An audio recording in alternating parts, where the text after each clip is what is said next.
Salam sang debaters. Berani bertanya, berani ditanya. Jangan kerja kau hanya bertanya terus. Kawan-kawan, dalam pembahasan kali ini saya akan mengulang sedikit pernyataan saya tadi malam.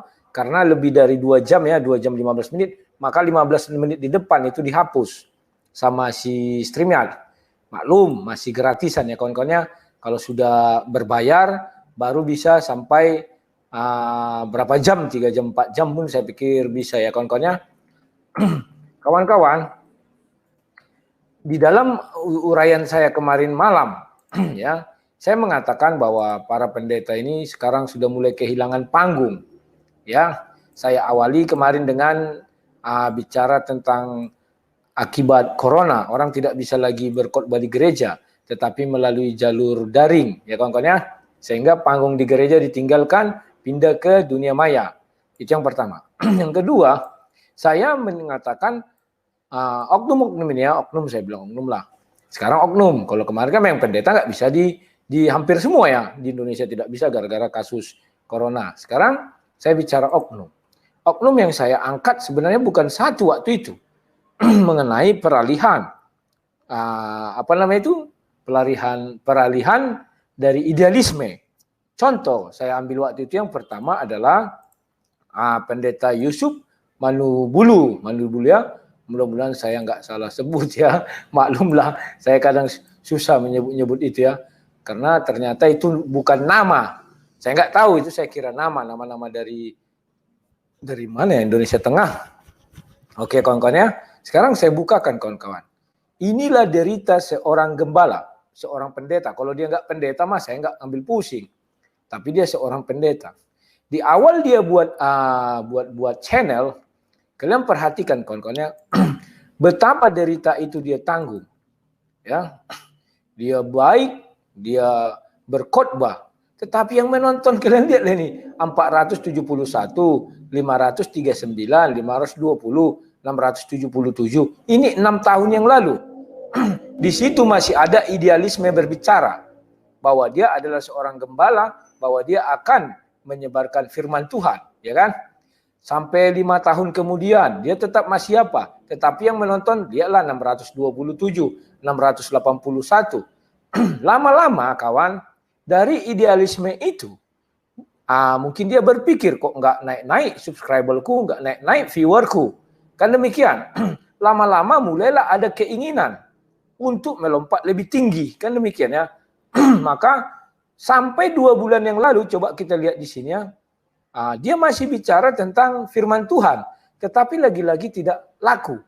Dan seolah-olah di Indonesia ini bahwa orang Kristen itu tidak lebih dari 10.000. Ya, ini lihat. Siksa antikris 1.200. Tetapi kalau dia menanggapi pendeta-pendeta top, kayak gini viral, pendeta Dr. Niko Nitiarjo diserang oleh, oleh apa nih ya, banyak dibuat dia sini, itu meledak. Di sini dia pansos, jangan kalian bilang saya pansos, saya tidak pernah pansos ya. Di sini dia jelas pansos, dia membahas Niko Nitiarjo, apa urusannya? Ya, itu dibuatnya batu loncatan. Tetapi tetap aja dia masih bicara tentang kekristenan, belum laku. Maka dia menghantam Esra Soro. Ingat ini, jangan kalian bilang saya ngantam-ngantam pendeta. Mereka ini pun saling hantam. Gara-gara apa? Gara-gara keinginan daging. Bahwa dia harus melompat lebih tinggi. Ya, yang menonton 8.300 ya. Ini kalau kalian lihat di sini ada ya. Nah, kemudian dia besoknya bicara tentang firman Tuhan, hidup bebas dari ketakutan, PS Yusuf Manubulu. Ada yang mengatakan dia ini pastor ya. Jadi jangan salah kalian, di Kristen Protestan ada juga pastor, bukan hanya Katolik. Orang mengira saya mengatakan pastor itu langsung Katolik, tidak. Yang nonton 1.400, seolah-olah orang Kristen tidak lebih daripada 10.000. Ya. Masuk lagi dia bicara Roh Kudus, mudah terluka, 737. Orang Kristen inilah saya sesalkan. Saya bukan menyalahkan beliau, justru saya menyalahkan kita umat Kristen ini. Kenapa saya katakan kita? Karena aku juga bagian dari hal itu, artinya aku orang Kristen. Cuman maaf saja kawan-kawannya. Ada sesuatu hal yang berbeda aku dengan kalian. Ya, dengan kita lah semua. Tapi tidak semua ya. Inilah tugas kita kawan. Kita lebih senang tidak orang bicara tentang agama orang sana yang diperbandingkan dengan ajaran Kristen. Ya kan ya? Kita tidak suka kalau orang berbicara tentang kekristenan itu sendiri. Seolah-olah orang Kristen di Indonesia tidak lebih dari 10.000. Lihat ya, 3 bulan yang lalu dia masih idealisme. Ya, nah keinginan daging sudah mulai datang. Dia mulai menantang si Esra Soro. Katanya siap berdebat dengan Esra Soro, menaik 17.000. Kemudian mulailah dia terpancing untuk mengulas-ngulas tentang agama orang sana, Kainama, Anwar Lutfi, itu meledak kawan-kawannya. Dan keterusanlah sampai sekarang. Jadi kawan-kawan sangat menyedihkan. Idealisme mereka yang dulu, cita-cita dari awal mendirikan channel, atau cita-cita awal dia menjadi pendeta adalah menyebarkan firman Tuhan, sudah dilupakan kawan. Dengan mungkin dia berdalil, oh kami juga menyebarkan firman Tuhan, caranya lain. Cara apa? Semua cara penyebaran firman Tuhan ada di Bible. Itu aja diikuti ya kawan-kawan. Nah, apakah ini terdampak hanya pada Pak PS Yusuf Manubulu ini aja? Tidak kawan. Saya buka punya Esra Soro. Ya, menyedihkan kawan ya. Kita kadang, ini pendeta kita loh ini. Tapi aneh. Setiap orang-orang pendeta ini bicara firman Tuhan, seolah-olah orang Kristen di Indonesia tidak lebih dari 10.000. Lihat nih. Jawaban 12, kamu sendiri anak siapa? 4.100. Pendeta Esra Soro, apa arti cinta untuk? Pokoknya kalau dia bicara tentang kekristenan, yang menonton itu 549. Pendeta Albert Soro, Aku dan Mamon, part 3. Ya kan? Baru ini. Pendeta Soro, mengapa orang Kristen tidak bla bla bla sekarang ya? Padahal subscribernya 314.000 kawan-kawan. Saya salut melihat Pak Esra Soro. Di sini beliau saya lihat ya kembali kepada kitohnya, kembali kepada fungsi dia sebagai seorang pendeta. Kalau dia mau kawan, bisa jadi dia melakukan apa yang dilakukan oleh orang-orang lain. Tapi saya nggak tahu, kayak bulan-bulan Agustus itu dia meledak sampai jutaan itu karena dia bicara somat, bicara Yaya Waloni dan sebagainya macamnya. Tapi saya nggak tahu kenapa akhir-akhir ini Pak Esra Soro kembali hanya bicara firman Tuhan. Kalaupun sesekali membicarakan ustadz-ustadz sana, itu karena sudah video dia ditanggapi ustadz itu dan dia nanggapi balik. Ya kawan-kawan, lihatlah betapa menyedihkan kawan. Subscriber-nya itu apa orang Kristen? Saya pikir ya banyak orang Kristen, tak mungkin orang Islam lebih banyak mensubscribe punyanya Esra Soro, karena Esra Soro hanya bicara tentang kekristenan, ya kan? Kecuali dia ada bicara tentang perdebatan dengan Islam, orang Islam juga masuk sana tujuannya untuk ngintip-ngintip, ya kan? Lihat ini, tak lebih orang dari 10.000, padahal pengikutnya subscribernya 300. Nah ini 15. Sedih saya kawan melihat ini kawan, ya. Seolah-olah orang Kristen ini tidak mau lagi mendengar firman Tuhan. Kenapa? Mungkin gereja kami beda. Kan itu yang lagi kita lihat. Ya makanya orang Kristen itu sudah tidak peduli lagi dengan ajaran agamanya. Ya. Sekarang kita bandingkan dengan bahasa lama. Ya, bahasa lama Khalid. Khalid bahasa lama. Nah ini. Kalian lihat subscribernya sudah 1,45 juta kawan. Ya. Artinya memang ya orang Muslim banyak juga di Indonesia dan mereka juga suka ya. Nah ini. Orang ini sudah mulai berbicara, memang ini fenomena lah. Saya pikir sama dengan Kristen juga. Tetapi mereka lebih banyak juga ya. Kenapa? Mungkin karena mereka lebih mayoritas dari kita ya. Nah, fenomena yang sama juga kupikir ini. Kalau orang bicara tentang Islam sendiri, yang menonton pun sedikit. Seolah-olah orang Islam itu tidak lebih daripada 100.000. Ya, memang inilah saya bilang kawan-kawan fenomena. Tapi mereka ini masih mending ya kawan-kawan. Di bawah-bawah ini kalau kita lihat sampai juta-juta yang menontonnya kawan-kawan. Tapi lama-kelamaan orang bosan. Ya, inilah fenomena kawan. Faktanya lihat aja di sini. Kita miris juga kawan ya. Bahasa lama sudah begini dia berbicara hanya 8.000. Padahal umat Muslim Indonesia sampai 100-an juta, 200-an juta ya kawan-kawan ya. Itulah sekarang yang terjadi kawan. Ternyata para pemuka agama atau pembicara agama ini kawan-kawan pada stres semua sekarang. Saya lihat. Tetapi ada yang tetap bertahan di situ. Ya kawan-kawan, itulah orang-orang idealis. Tetapi orang-orang yang kehilangan arah, banting setir demi lompatan-lompatan tadi yang lebih tinggi. Nah, sekarang kawan-kawan silakan kalian menilai. Ya, ternyata setali 3 uang. Nah, sekarang saya akan membuktikan setali 3 uang lagi. Ini, saya putar sebuah video, kalian tolong dengar, dan apa yang kalian rasakan, ungkapkan sendiri di dalam hati kalian, ya. Agar kalian sadar, inilah yang terjadi, kawan. Setali 3 uang. Nah, dulu di gereja orang Kristen itu kalau nggak ke gereja cuma 2, nggak ada baju baru dengan tidak ada sepatu. Coba ente masuk gereja kalau tidak pakai sepatu, yang lain tuh nggak ada sepatu. Makanya orang susah kalau masuk gereja garis belakang, yang kaya-kaya di depan. Jadi yang lebih dulu masuk surga di Kristen itu yang paling kaya. Nah, pendeta duluan, Kristen jemaatnya ke neraka semua. Pendetanya gendut-gendut karena banyak yang dia kuras, jemaatnya kurus-kurus. Di Islam tidak ada pajak-pajak begitu, nggak ada ustadz ceramah 10% kembalikan ke masjid. Benjol tuh ustadz habis ceramah itu. Itu di Kristen dipaksa bayarlah, betul kan? 1/10. Jadi masuk Islam nanti deh nggak ada pajak. Nah, kawan-kawan, bagaimana perasaan kalian melihat video ini? Ya, kalau secara nurani kalian pasti emosi, saya tahu, ya.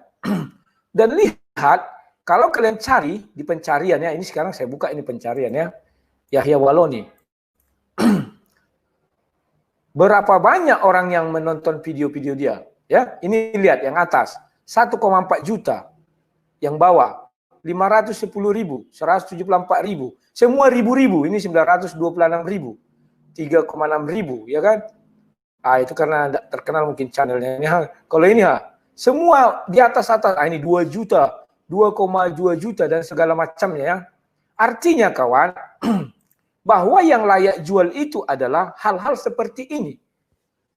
Ustadz-ustadz yang lurus-lurus aja berbicara, orang sudah mulai bosan. Awal-awalnya sih orang suka. Ya, iman. Untuk iman, mengembangkan iman, kepercayaan, dan segala macamnya. Atau mungkin hari-hari tertentu aja disenangi. Misalnya menjelang Idul Fitri, bulan puasa. Selepas itu, orang lebih suka bicara seperti Yahya Waloni ini. Dan yang menonton itu banyak, kawan. Banyak di situ kita pun bisa curiga. Bisa jadi umat muslim menonton sedikit, orang Kristen yang banyak. Karena ingin mengetahui atau melihat kesalahannya, kekeliruannya si Yahya Waloni. Kalau ini kesalahannya Yahya Waloni. Atau karena emosi orang itu dikabarkan, wah lihat dulu nih, orang ini begini begono. Maka banyak orang menonton, kawan. Ternyata kawan, itulah pasar sekarang yang berlaku. Kalau kau bicara agamamu sendiri dijauhi. Kenapa bagi mereka, adanya kitab suci saya baca. Sudah itu tinggalkan aja begini-begini. Sekarang kita lihat kawan, ya. Saya membuka sebuah video lagi sama kalian. Video ini ketika Pak Yusuf Manubulu mewawancarai Muhammad Kc. Kita lihat kawan, ya. Nah ini, sebentar kita ikuti aja dulu, ya. Nah, saya putarkan dulu ini biar kalian bisa dengar dan kalian bisa mengerti apa yang mau saya sampaikan. Amin. Sekalipun saya sedang puasa. Ya. Jadi memang benar-benar yang dikatakan firman Tuhan, mengikut Tuhan itu tidak mudah, harus bayar harga. Iya. Ya, tidak ada kemudahan, ketenangan. Nah, kenapa saya sampai rela sengsara di dunia? Karena saya dari seorang santri pernah jadi ustadz, mendidik di masjid. Bahkan istri saya juga, itu santri saya yang dikawin gitu. Nah, saya pernah belajar dulu ketika sholat Idul Fitri, Idul Adha, itu saya ngimamin. Bukan muadzin, bukan tukang adzan, bukan. Saya imam. Jadi menyampaikan khutbah Idul Fitri, Idul Adha, Jumat, itu saya sudah terbiasa dulu.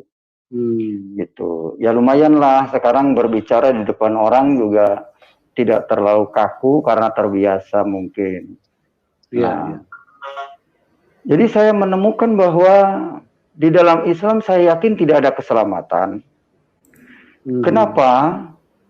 Karena yang dijadikan pedoman waktu itu, kitab yang dijadikan rujukannya, itu bukan Al-Quran, melainkan hasil pemikiran orang Arab. Nah, lihat kawan. Sekarang saya ajak kalian berpikir, ya kan? Yusuf Manubulu sudah kita buka tadi video dia. Sekarang saya lakukan hal yang sama ya. Perbandingan data. Kita bicara by data aja. Kita bicara by data terhadap channel ini. Yusuf Manubulu ini penontonnya 66.000. Sekarang kita buktikan saja. Ketika dia berbicara firman Tuhan, apakah sampai 66.000? Kalian akan tercengang kawan. Kalian akan berpikir ternyata Kristen di Indonesia ini tidak lebih dari 10.000. Ya kawan-kawan ya. Ini yang mau saya bilang, saya buka rongga kepala kalian yang kosong. Kalian menghina-hina saya silakan, saya tidak peduli. Penting saya tetap dengan idealisme saya. Bahwa apa yang saya sampaikan adalah kebenaran firman Tuhan. Mereka sekarang melompat silakan, tidak masalah. Tetapi kalian harus sadar bahwa kalian tidak ada bedanya dengan Yahya Waloni dan kawan-kawan. Nah ini, lihat ini. Sekarang lihat. Yang menonton 417, 520, 4.400, 1.000, 1.200, 1.100. Dari 6 tahun yang lalu dia melakukan ini kawan. Jadi wajar beliau ini stres. 6 tahun aku berkhotbah, tak satu pun orang mau mendengar kada. Maksudnya seolah-olah orang Kristen tidak lebih dari 10.000. Padahal kualitas videonya bagus, audionya bagus, semuanya sudah beliau lakukan. Tidak naik-naik juga. Tidak naik-naik subscribernya, tidak melompat ya. Maksudnya tidak apa, bahkan sampai dari mungkin dari Singapura dia bicara. Ya. Bahkan dari luar negeri, dari mana-mana sudah berbicara. Tetap aja penonton tidak lebih dari 10.000 kawan. Ya, bahkan dia mulai bicara tentang gembala lain. Disinilah dia mulai melirik. Wah, ternyata aku kalau bicara tentang orang lain bagus. Mulailah dia nantangin Esra Soro. Jangan kalian kira, si Rudi semua pendeta tantangin. Tidak, dia pun nantangin pendeta lain kok. Ya kan? Nah, inilah kawan. Inilah data yang bisa kalian olah. Kesedihan kita melihat bahwa ternyata orang Kristen sudah bergeser menjadi seperti Yahya Waloni dan kawan-kawan. Tidak ada bedanya. Setali 3 uang kawan. Ya. Ternyata kawan, inilah fakta menyakitkan dan sekaligus menyedihkan. Kalau kau berbicara firman Tuhan, orang menganggap kau sinting, tak guna. Orang pergi saja. Disitulah kita sadar bahwa ternyata orang yang memeluk agama itu, misalnya pendeta bicara tentang kekristenan, tidak lebih dari 10.000 orang. Sama juga dengan pihak Muslim. Kita lihat tadi bahasa lama itu kan, dia bicara tentang keislaman. Tidak lebih dari 50.000 orang Muslim se-Indonesia. Kira-kira seperti itulah mau ditunjukkan. Sama kan? Ini loh kawan, ternyata orang di Indonesia ini tidak lebih dari 50 orang. 50.000 orang Muslim. Siapa bilang 200 juta? Ini buktinya video yang menonton tidak sampai 50.000. Tetapi kawan, kalau beliau mengulas yang namanya agama orang lain, apalagi sampai mampu mengatakan fitnah terhadap agama orang lain, bagi agama orang lain itu kan jadi fitnah. Bagi dia satu kebenaran. Kan itu yang terjadi. Sama dengan si Muhammad Kacik katanya, tidak ada keselamatan dalam Islam. Bagi dia itu kebenaran, bagi orang lain, agama yang bersangkutan, tidak, kau fitnah katanya. Ya kawan-kawan, itu lebih meledak kawan, dan banyak orang yang mau mendengar. Ternyata, wahai orang Kristen, kau setali 3 uang dengan mereka. Cuman kalian berlindung dengan dibalik apa? Wah, banyak cara mengabarkan Injil, banyak cara menarik jiwa-jiwa. Hei, kalian tidak paham arti menyelamatkan jiwa-jiwa. Kau menarik orang jadi Kristen, itu belum menyelamatkan jiwa. Masih permulaan. Paham enggak? Arti menyelamatkan jiwa. Tetapi setelah kau mengajari orang ini dengan baik dan benar, itu baru menyelamatkan jiwa. Kau buat orang beralih, itu baru permulaan, baru pengenalan. Paham ya? Tetapi setelah kau mulai beranjak yang namanya pendidikan, mengajari orang firman Tuhan, itu baru menyelamatkan jiwa-jiwa. Keliru kalian. Jadi kalau kalian bilang orang bicara tentang agama orang sana menyelamatkan jiwa, memang kalian sakit jiwa. Sakit jiwa kalian. Saya bilang itu. Kalian mau marah sama saya silakan, saya nggak peduli. Kalian bilang saya cari subscribe. Beberapa bulan lalu sudah saya katakan saya tidak peduli lagi dengan subscriber dan viewer. Satu orang pun subscriber, ini istri saya, kan misalnya begitu ya.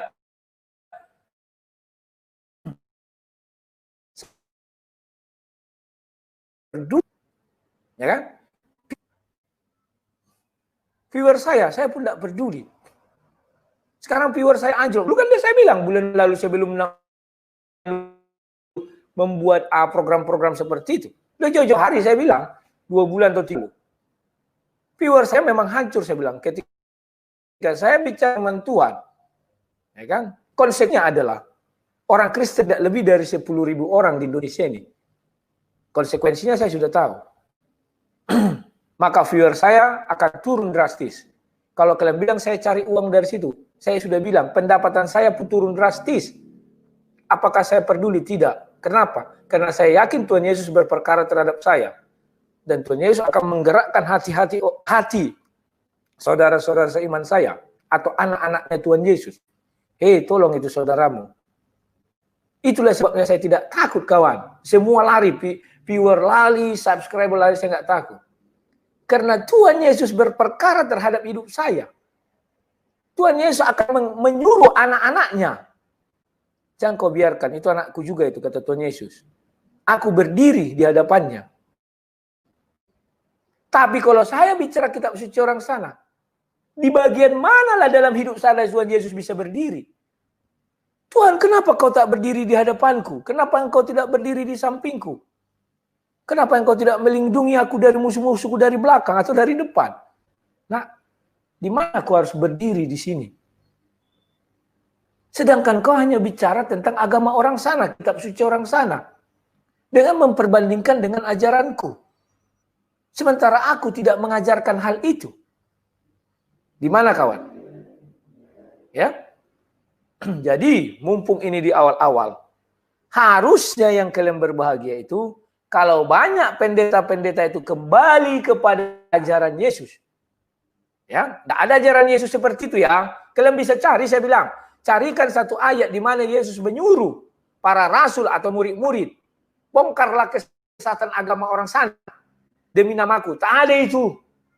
Jadi kalian bilang, wah di mana Pak? Saya tidak bilang sesat, saya mengurangi kata sesat dan salah. Ya kawan-kawan. Jadi sudah paham maksud saya kan? Biarkanlah Tuhan Yesus bekerja dalam dirimu. Yang buat itu kawannya juga. Kasihan pendeta-pendeta itu. 6 tahun dia idealismenya dia jalankan 6 tahun dulu. Bahwa dia harus bicara firman Tuhan. Ternyata nggak laku. Setahun, 2 tahun, 3 tahun, 5 tahun, pas 6 tahun lah. Nggak dia kawan. Melihat orang sana top, melihat orang sana banyak penggemar, banyak ini segala macam. Akhirnya jalan. Saya tinggalkan itu. Ada faedah itu hanya 1000 orang yang nonton. Saya ambil jalan ini. Melompat tinggi. Tup.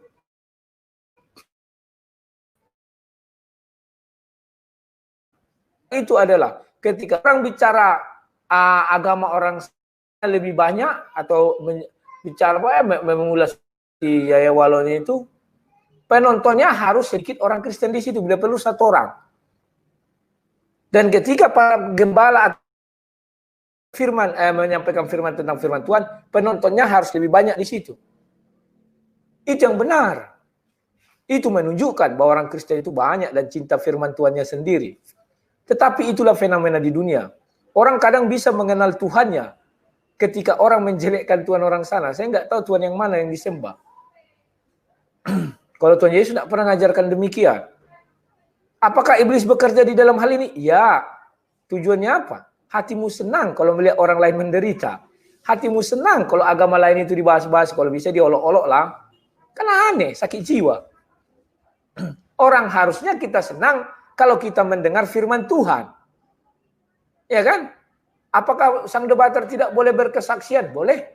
Siapa yang nggak bisa bilang yang tidak pernah saya katakan tidak boleh berkesaksian? Tidak ada. Silakan. Bahkan sampai saya buat contoh kemarin Ibu Watimena. Uti Watimena. Bu, jangan sekali-sekali Ibu bicara tentang agama Ibu yang dulu. Sekalipun dipancing saya bilang. Apa kata dia? Memang saya tidak mau lagi Pak, ada yang mancing. Saya tidak tertarik lagi. Karena saya sudah Kristen. Maka saya lebih baik berbicara kekristenan. Maka saya giring penggemar saya. Kita bicara, tanyakan apakah ada kasih Kristus di dalam hidup ibu ini. Itu baru namanya orang Kristen sejati, kawan. Jangan kau tanya, Bu, ketika ibu di Islam, apakah ajaran Islam gitu? Aduh. Apa-apaan itu. Dan saya, kalau ingin saya juga bisa melakukan itu kok. Seperti bulan Mei, meledak viewer saya. Sampai 3 juta dalam 1 bulan. 3 juta lebih ya, 3.500.000. Oh, sorry. 2.500.000. Tapi hati saya kosong. Kosong kawan, kosong. Ya. Hati saya kosong, jujur saya bilang. Maka saya katakan, saya akan tinggalkan ini semua. Saya kembali aja kepada ajaran Yesus. Saya bongkar itu isi Alkitab, kita diskusi sama-sama. Itu yang saya ingatkan kalian bilang, yang ku bilang itu kan. Itulah yang ku pikirkan, lebih baik itu kawan-kawan. Semenjak kasus Yudas itu kan, semua orang memfitnah saya, mau mencari uang lagi nih. Justru saya bicara Yudas, semua orang melawan saya. Uangnya dari mana? Viewersnya dari mana? Tak ada. Tetapi itulah kewajiban saya. Saya sudah terlanjur mengucapkan dalil itu, maka saya harus mempertahankannya. Dan terbukti sampai sekarang belum ada yang bisa mematahkan. Ya kawan-kawan ya. Jadi kawan-kawan, sudahlah, kita harus berbeda dengan dunia. Kalau kalian tidak berbeda, apa bedanya kalian dunia ini? Sama dengan. Ya sudah, jangan beriman kepada Yesus. Ya kawan-kawan ya. Setelah ini di kolom komentar silakan. Kalian mau maki-maki saya nggak peduli. Itu bagi saya masuk kiri keluar kanan. Kenapa kawan? Tahun 2011, satu hari 300.000 orang, 300.000 komentar memaki saya. Saya peduli? Tidak. Apalagi hanya 100 orang memaki-maki saya peduli? Tidak. Saya sakit hati? Tidak. Kalian masuk ke terima saya terima. Ganti-ganti nama kalian itu apa ganti-ganti nama? Malah pernah saya buang-buang orang yang tidak apa, cuman antri kawan. Mungkin belum giliranmu aja itu. Ya kawan-kawan ya. Sekian dan terima kasih.